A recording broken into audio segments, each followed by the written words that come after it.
Hot MILFs, MILF Erotica 9-pack. Threesome Erotica, Breeding Erotica, Anal Sex Erotica, MILF Erotica collection.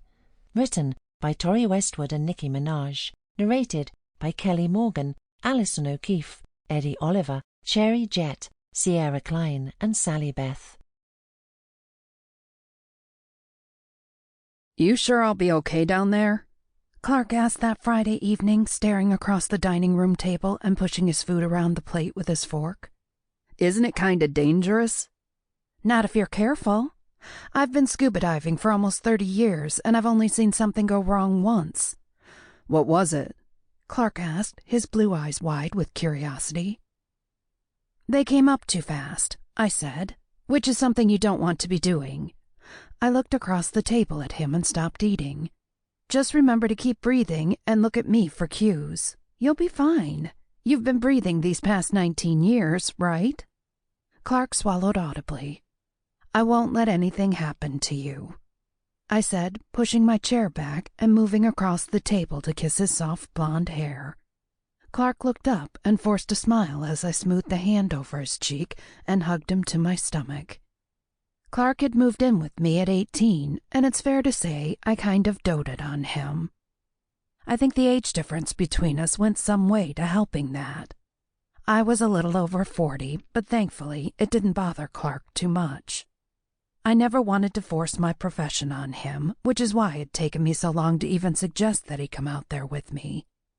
But I also knew that it was an amazing experience and one he shouldn't miss out on. If he went through it and didn't like it, then at least he could say he'd tried it. I was pretty confident he wouldn't be disappointed. The next day we packed the gear into the boat and donned our wetsuits. They hugged tight to Clark's athletic frame, and he looked every bit the diver that I hoped he'd become. My eyes ran over him from head to toe, lamenting the fact that I'd never quite found a man that was right for me. "Let's go," I said, holding out an arm and leading him aboard. He brushed himself past me, and I followed him close, putting my hands to his hips before turning back to push us away from the dock. I started the engine and looked down on Clark, who tried to relax at the front of the boat. He looked forward to the horizon as we left the harbor, nervously scratching his nails along the hull. There was a spot I knew just a few miles around the coast. It was deep enough to get a wide variety of sea creatures, but shallow enough so that we could get back to the surface easily if anything happened. When we got closer, I shut the engine off and threw down the anchor. "Let's suit up," I shouted down. Clark sprang up, feeling the nervous excitement of his first real dive. We'd done the training in the pool previously, but there was nothing like the real thing. After fixing my gear, I went over to check him out. "Feeling good?" I asked, straightening and tightening his tank. He nodded. "As good as I'll feel." I patted his ass in encouragement. "You'll do great."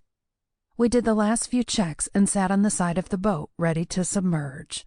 "Masks on," I said, and both of us covered our faces.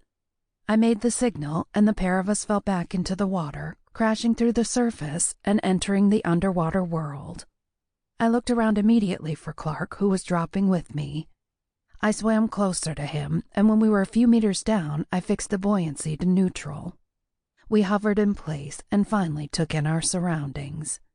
I gave Clark the OK sign, and he returned it, scanning the coral floor and gazing at the plethora of alien-like fish. For the next 30 minutes, we drifted through the ocean together, pointing out rays and turtles and all manner of fauna. Although I could only see Clark's eyes, it was still clear that he was enjoying every minute of it.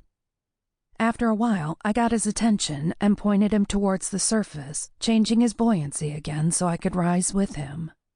We clambered into the boat, and he took his mask off quickly, letting out a spiel of dialogue before I even had a chance to ask him a thing.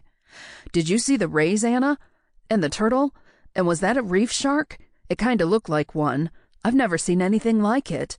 The way they move. It's kinda weird, but I loved it, Anna. I loved it."